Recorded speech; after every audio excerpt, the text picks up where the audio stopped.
estoy rodeada de insectos, de mariposas. No sé si siento escalofrío, si siento ánimo. ¿Qué es eso que está libre? Esto es una mantis religiosa, es un insecto.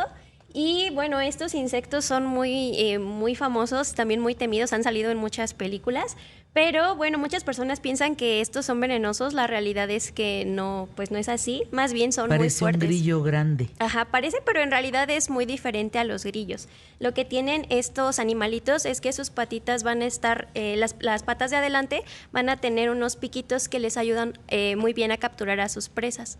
Y después enfrente tenemos una, esa sí no sé qué siento por ellas, fíjate. Estas son cucarachas gigantes de Madagascar. También muchas personas les tienen mucho miedo a las cucarachas. No miedo, fíjate, siento... Pavor. A mí la cucaracha me remonta un tema sucio. Sí. ¿Eso es correcto? Pues en algunos casos sí, pero no es más bien culpa de las cucarachas, sino culpa de nosotros. Queda claro, queda Ajá, claro. porque pues en realidad nosotros a veces no sabemos cómo separar la basura o en dónde tirarla de forma correcta, entonces se nos hace tan fácil tirarla en la calle. Sí, que en ellas las se acercan a alcantarillas. comer. Ajá, y pues justo muchas de estas cucarachitas se acercan porque ahí encuentran el alimento. Entonces, al estar en este tipo de lugares tan sucios es cuando obtienen estas bacterias o estos patógenos que pueden luego transportar hacia otros lugares. Algunas cucarachitas pues incluso pueden llegar a ser peligrosas para nosotros, por ejemplo las famosas cucarachas de las alcantarillas, de las calles. ¿Por qué son peligrosas? Porque justo transportan estas bacterias que se encuentran en la basura, sí. Pero en realidad la mayoría de las cucarachas son benéficas para nosotros. Por ejemplo, aquí la cucaracha de Madagascar, que muchos de estos animalitos lo que hacen es comerse toda esta materia en descomposición que a nosotros ya no nos sirve. Por ejemplo, las frutas, las verduras e incluso cadáveres de otros animalitos. Y acá tenemos algo que parece árbol, pero no es... Ajá, estos son conocidos como insectos palo. Estos, a diferencia de las mantis, por ejemplo, van a pasar completamente desapercibidos. Sí, se mimetizan con las plantas. Ajá. Estos tampoco tienen veneno, más bien su mecanismo de defensa es parecerse a la naturaleza, parecer ramas, parecer hojas incluso. Estos tampoco tienen veneno, se van a alimentar únicamente de las hojas. Aquí las alimentamos con hojas de rosal, pero también pueden comer zarzamora, comer ciruela, pera o manzana. ¿Todos se excretan? Sí, todas. O sea, todos hacen popó, pues. Sí, de diferente manera. Por ejemplo, ellos sí hacen como unas pequeñas bolitas. En el caso de las mariposas, pues es más líquido lo que sacan. Bueno, ya oyeron, esa vocecita es de Rosy Hernández, que es directora del mariposario del Centro de Conservación de la Vida Silvestre de Chapultepec.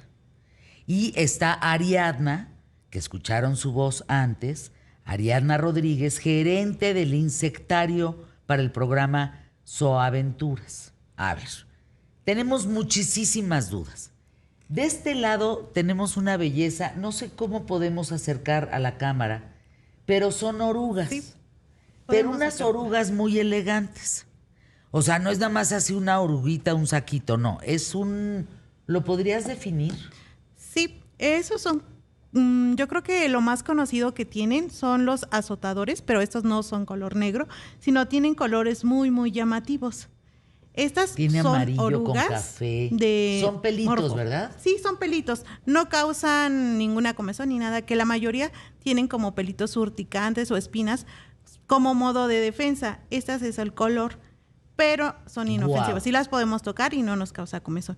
De esta salió, el huevecillo es una cosa tan pequeña como, que será como la cabecita de un alfiler. Exactamente lo dijiste. Así.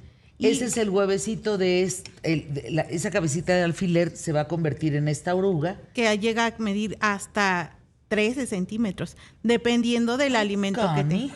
Si sale nuestra oruga y va a comer y a comer y va a crecer 5 veces, digámoslo así, se va a cambiar de ropita, porque cuando es mariposa ya no crece, entonces va a crecer solamente cuando es oruga, entonces se cambia su ropita, por así decirlo, que ya no le queda para seguir creciendo. Eso pasa en todos los insectos. ¿Y sale esa mariposa? Ajá, pero antes de convertirse en mariposa va a formar lo que nosotros conocemos como capullo, en este caso también le llamamos qué belleza pupa es la o crisálida. ¿Puta dijiste? No, pupa.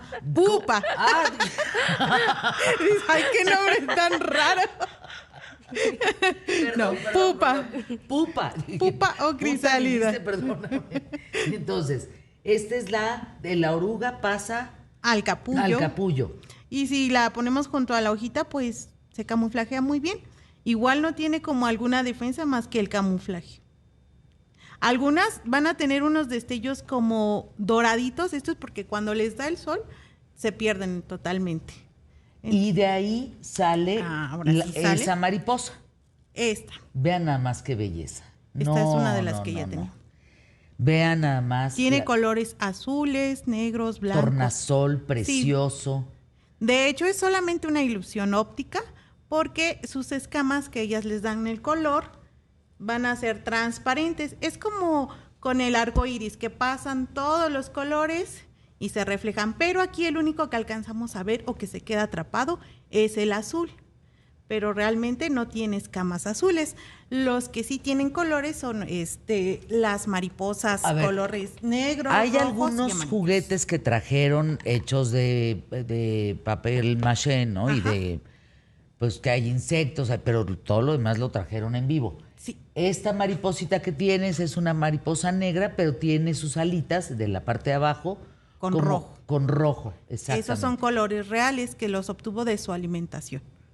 Entonces, ¿qué? Esta, ¿no? Sí. O sea, debido a la planta. A ver, ¿qué es lo más complejo, Rosy, en una mariposa, en las mariposas? Híjoles, cada etapa es muy diferente, por eso se le llama metamorfosis, que en cada parte va cambiando de forma, pero creo que a mí la que me sorprende y nunca me va a dejar de sorprender, les decía ahorita a mis compañeros, es la parte del capullo, porque se mete, forma su capullo y ahí se deshace totalmente, queda como un líquido. Si la abres en ese momento, lo que va a salir es agüita. Una vez que ya empieza... ¿Cómo? Sí, se empieza otra vez. O sea, la oruga se quita la ropa, por decirlo así, o sea, se despoja de su última muda, le decimos. De su muda, se vuelve capullo. Exactamente. ¿Y es líquido lo que hay adentro? Sí. ¿Por qué? Porque ahora tiene que transformarse en un insecto ya como tal, que tiene 6 patas, una cabeza bien definida, le salen alas, le sale una espiritrompa. Cuando es oruga tiene una mandíbula para masticar. Cuando es mariposa tiene una trompa para succionar su alimento. Entonces, por eso la parte más impresionante para mí es esta de cómo se vuelve otra vez líquido. O sea, del líquido sale una mariposa. Ajá. Se tiene que volver a transformar totalmente. Oigan, hay que buscar un video, por favor. Debe de haber en YouTube un video de cómo es por dentro un capullo y cómo se crea la mariposa. Sí, esa es la Porque la parte, estás hablando que pasa de oruga a capullo a mariposa. O sea, son 3 animales, ¿es correcto decirlo? ¿O y 3? faltó la parte de la parte del huevecillo, huevo. sí. Estás hablando que son 4 procesos para generar un animal. Exactamente. Y luego ahí viene un la insecto, parte... pues, una mariposa. Ajá, la parte de... Hay mariposas que viven solo un día porque nacen sin su trompa para alimentarse, solo para buscar a su pareja y ya, y reproducirse. Hay otras que viven solo una semana y en el caso de la monarca, que todo el mundo conoce a la monarca, pues la migratoria llega a vivir de 6 hasta 9 meses. Entonces, esa es otra... Que es la migración, ¿no? Sí. Lo que dura más o menos. Justo Fabián Limones de Toluca te iba a preguntar que ya casi no oigo que se hable de las mariposas monarca. Ok. ¿Siguen viniendo? Sí, ellas llegan aquí a finales de octubre, principios de noviembre y se van en primavera, que es finales de febrero, principios de marzo. Uh-huh. Vienen en Canadá hace mucho frío, entonces aquí no hace tanto frío y pueden pasar el invierno. Esa es la parte de la migración. Es precioso ver eso. Miren, yo esa carretera pues la conozco desde niña. De meses yo llegué a Bándaro y en esa carretera pues veías las mariposas y no había la cultura de respeto a las mariposas. Poco a poco se fue dando en donde la gente empezaba a circular lentamente para que la mariposa pasara. De hecho, y no solo con las mariposas, con otros insectos. Mis papás me cuentan que cuando iban a la carretera, los insectos se pegaban al parabrisas y de repente no podías ver y se tenían que parar a limpiar. Ahora, es raro que te encuentres algún insecto en la carretera. ¿Por qué, Rosy? Pues porque los vamos desplazando. Entonces, también, no sé, en algunas temporadas, mis papás son de Hidalgo, en esta temporada que ya empezaron las lluvias, que se adelantaron, hay muchas mariposas y ellas buscan los charcos, les gusta mucho la parte donde están charcos con lodo porque se alimentan de algunas sales. Entonces, la gente pasa y no se detiene y las aplasta. Entonces, todavía no hay una buena cultura de cuidar a los insectos. Y fíjense lo que yo decía al principio, Rosy, Ariadna, hablando de mariposas. Si tú no ves mariposas en tu entorno, foco bien rojo. Hay problemas. O sea, a nivel equilibrio del sistema, quiere decir hay problemas. ¿Verdad? Sí. Algunas mariposas les gusta también donde hay azufre. Entonces, también si vemos esas mariposas, quiere decir que está un poquito con más de esa contaminación. Entonces, también es como un foco rojo ver a tanta cantidad de esas mariposas, que son unas amarillas, que se llaman phoebis o les llamamos de la familia de los azufres, por lo mismo. Entonces, si vemos mucha mariposa amarilla, es porque hay mucho azufre en el ambiente. Ajá. ¡Wow! Exactamente. Hay muchas por mi casa, ¿eh? Son bioindicadores. Entonces, nos pueden decir qué tan sano está ese ambiente. Las luciérnagas también son otros bioindicadores. Fíjense, yo me acuerdo en el Estado de México, allá por Valle de Bravo, Avándaro, por todo eso, era una cantidad de luciérnagas cuando yo tenía como 10 años. Le estoy hablando hace 40 y muchísimos. Era lleno de luciérnagas. Todas las noches era de veras precioso y de grillos. Hoy ni madre de grillo ni madre de nada. Sí, es raro escuchar a un grillo ahora en la ciudad. Las luciérnagas necesitan para su ciclo de vida enterrarse, algunas. Entonces, si ya está todo pavimentado, ¿dónde se van a enterrar estas luciérnagas? ¿Hay santuarios de luciérnagas que vale la pena visitar? Sí. ¿Cuáles conoces? En Tlaxcala. Ajá, ahí hay uno. Yo he ido ahí nada más a ese y pues también las luces de la ciudad pues no ayudan. Ellas para su apareamiento pues necesitan cortejarse con este brillo y si hay demasiada luz pues no les permite el cortejo a las luciérnagas. Estamos hablando que de insectos, este dato a mí me pareció muy impresionante. Estamos platicando con Rosy Hernández, directora del Mariposario del Centro de Conservación de la Vida Silvestre de Chapultepec, que podemos visitarlo, ¿verdad? Sí, pueden visitarnos de martes a domingo de 9 a 5 de la tarde, lo que antes conocíamos como el Zoológico de Chapultepec, por si no les suena eso de Centro de Conservación de Vida Silvestre. Ah, ya le cambiaron el nombre, sí, ya no es zoológico. Ya no es zoológico. Por eso es Zooaventuras Chapultepec. Zooaventuras es es una concesión que estamos dentro del Centro de Conservación. ¿Qué te parece? Ariana Rodríguez, gerente del insectario para el programa Zooaventuras. Entonces, lo que nosotros conocemos como el Zoológico de Chapultepec, pues ya tiene este título bien grandote que ya ni me acuerdo cuál es, básicamente. Sí, es complicado en los cambios, pero... A ver, Rosy, Ariadna, existen entre 6 y 10 millones de insectos en el mundo, pero solo se ha identificado 1 millón. Esto es una locura. ¿Por qué se ha identificado ese 1 millón? Bueno, es que en realidad es a veces un poco complicado poder identificar como a especie por especie, porque incluso hay algunas especies que son tan parecidas que muchas veces las confundimos con una sola, pero en realidad al hacerles estos estudios genéticos, estudios moleculares, pues nos podemos dar cuenta que en realidad se tratan de especies diferentes. E incluso pues también los hábitos de algunas especies no son tan fáciles o tan de fácil acceso, lo que complica también mucho la investigación, la identificación de estos bichitos. Pero sí es cierto que solamente se han identificado 1 millón, se estima que puede haber muchos más millones. Y también un dato interesante es que los insectos o en general los artrópodos a los cuales pertenecen los insectos representan el 85% de todos los animales. O sea, hay más insectos, más artrópodos que otro animalito. Que aves, que mamíferos, que... Sí. peces, que en fin. Ajá, y de hecho también un dato que nos pareció muy interesante fue que por cada persona, por cada humano, hay alrededor de 200 millones de insectos. O sea, es como... Ajá, sí. Pero todos ellos están tan distribuidos en todo el mundo, son tan diminutos, algunos también que pues es a veces complicado poderlos dimensionar. La rebelión de los insectos. Sí.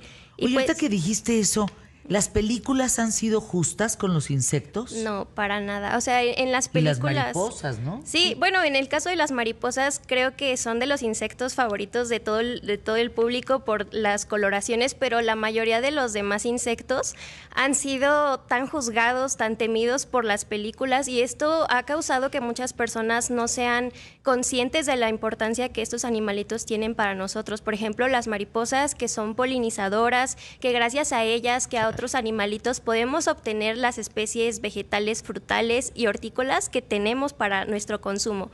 O por ejemplo, algunos animalitos que también son controladores biológicos y que gracias a ellos no hay una sobrepoblación de otro tipo de animales. Por ejemplo, algunos de los artrópodos pertenecen también las arañas, ¿no? Entonces las arañitas en nuestra casa lo que hacen es comerse a los mosquitos, a las moscas, a otro tipo de insectos que pueden llegar a ser peligrosos. Por ejemplo, se dice que el insecto más peligroso para los humanos es el mosquito, y justo es por la gran cantidad de enfermedades que puede llegar a transmitir, claro. El chikungunya, el dengue, el zika, la malaria, muchas enfermedades, y justo gracias a otros animalitos es que tenemos este control biológico. Oigan, ¿es cierto que la mosca es el más sucio?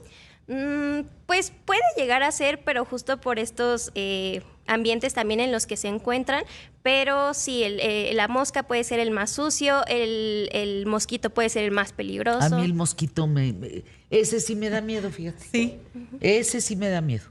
Estamos hablando que hay alrededor de 10 quintillones, a ver si podemos entender este concepto, quintillones de insectos individuales en la Tierra. Eso es de 10, o sea, es un 10 con 18 ceros. Eso es una locura. Por cada ser humano hay 200 millones de insectos. ¿En todos lados hay insectos? ¿No hay un lugar en la faz de la Tierra donde no los haya? Pues en los polos, donde hace mucho frío, es muy difícil. Creo que no, bueno, yo no conozco de algún insecto que se distribuya de esos lados. La mayoría de los insectos se van a encontrar en la región tropical del mundo. Es en estos lugares en donde encontramos las plantas. Las plantas pues son a veces importantes para los insectos. Entonces, pues es alimentación. Ajá, justo. Entonces, pues ellas van a compartir esta misma distribución que muchas de las plantas, y muchas de las plantas justo se encuentran en las regiones tropicales donde hace calorcito. Sobrevivir para los insectos, para las mariposas, ¿qué problema están enfrentando? El principal es el cambio climático. Luego también tenemos la destrucción de los hábitats, porque cada vez estamos invadiendo más espacios. La entonces les urbana. estamos los quitando. Pesticidas. Los pesticidas también son muy importantes. Los cambios de temperatura es un tema. Sí, todos estos factores han hecho que las poblaciones de los insectos disminuyan, pero justo como lo mencionamos hace ratito, todo esto ha sido por nuestra culpa, básicamente. ¿A ti qué insecto, le pregunté a Rosy sobre la mariposa que más le impresiona? Y qué bárbaro la respuesta, sí está bien canijo. ¿Qué insecto llama mucho tu atención? A mí particularmente me gustan mucho los insectos palo. ¿Por qué? Porque pues en realidad son insectos tan bonitos que pasan desapercibidos en la naturaleza. O sea, muchas veces a nosotros nos cuesta mucho trabajo poderlos observar, pero en realidad ellos lo que hacen muchas veces es imitar la forma de las hojas y el movimiento de las ramas también. Entonces muchas veces ellos se quedan quietecitos y se empiezan a mover como ligeramente, simulando que son ramas. O sea, de verdad ellos se meten tanto en su papel de rama que muchos animales no los pueden llegar a distinguir, a percibir. Entonces yo creo que sería uno de mis insectos favoritos. Pero veo que no se mueve. El que sí se ha movido es el que dijiste, el de allá arriba. Este de aquí, la mantis, sí. La mantis, ese sí se mueve. En la parte de abajo, ¿qué tienes? Abajo de la mantis, ¿qué tienes? Esta nada más es su casa. Pero es una representación. Ese lo sacas y ahí le camina y se vuelve a meter a su casita. Ajá, sí, pues es que en realidad ellas también son muy tranquilas, solamente se van a quedar en la vegetación, pues en la vida silvestre se quedan en la vegetación y solamente se mueven cuando requieren de comida, cuando necesitan cazar. ¿Hay algún insecto domesticable? Pues, por ejemplo, en el caso de las cucarachas, si bien no son completamente domesticables, hay muchas personas que las adquieren como mascotas, pero pues la realidad es que a mí, desde mi perspectiva, este tipo de animalitos no son adecuados Ay, como ¿cómo mascotas. se llaman los de Mérida, hombre? Los que te pones aquí, los escarabajos. Los escarabajos, qué manera de darles en la torre. Sí. Es una práctica que tienen que les ponen como joyas y se los regalan a la persona que quieren, pero ¿a costo de qué? De la vida de un escarabajo. A nivel mariposa, ¿los santuarios están siendo respetados, Rosy? No totalmente. Yo diría que ya un poco más, pero aún falta, creo que, mucha información, mucha educación ambiental. Nosotros en Suaventuras tenemos pláticas los fines de semana, toda la temporada de vacaciones vamos a estar ahí dando pláticas sobre estos bichitos que tenemos, insectos, arácnidos, también tenemos crustáceos, miriápodos, pero sí cuesta mucho, nos visitan de varias partes de la República y es de, las tarántulas, en mi pueblo veo muchas y las mato. Yo, no las mate. Por eso los invitamos a la plática, para que vean que los beneficios. La superstición de las mariposas negras. Ay, también. Que si se posan en la ropa, esa persona supuestamente va a tener una enfermedad. En otras son almas que vienen para avisar algo, en otras religiones. Qué cosa, ¿eh? Sí, en el caso de la monarca, coincide mucho que ellas llegan a finales de octubre, principios de noviembre, cuando nosotros festejamos el Día de Muertos aquí en México. Entonces se consideraba que ellas son las almas de los guerreros o de los familiares. Entonces sí, las mariposas blancas también las asociamos a que son las almas de los niños. De hecho, nosotros damos una plática en el mariposario y se liberan mariposas, quiere decir que las que nacieron ese día se van a liberar dentro del jardín, les contamos qué comen, de dónde vienen, cuánto viven, y una leyenda que cuenta que cuando es liberada, ella te concede un deseo en agradecimiento por devolverle su libertad. Entonces, esa es la parte bonita de las mariposas. Pero también las mariposas nocturnas, que son las polillas, también son muy bonitas. Nada más que solo ubicamos al ratón viejo, que mucha gente la conoce, que son las mariposas negras, que van y se posan en tu casa y que alguien se va a morir. Eso no es cierto. Ellas se van y se posan porque lo que siguen es la luz. Generalmente de noche, pues todas las casas tienen la luz prendida y ellas les llama la atención y van hacia la luz. Caray. Dice, en Cuba, cuando entra una mariposa a la casa, significa que van a llegar visitas. Javier Merlin. Solo para informarles que los mosquitos, sí hay mosquitos en el Polo Norte. Veo a unos moteros que están por llegar a Alaska y hay muchos mosquitos tipo zancudos que se ven en los videos. Olivia Mejía, ¿ven? Están con el público más inteligente de la radio y la televisión en México. Bueno, pero aprendemos nuevas cosas también. Siempre aprendes aquí algo, siempre. Gracias. Gracias, Rosy Hernández. Gracias, Ariadna, por traernos esta variedad. Me quedo muy impresionada que el capullo tenga agua. Muy impresionada. Jamás pensé que tuviera agua y esa agua se transforma en una mariposa.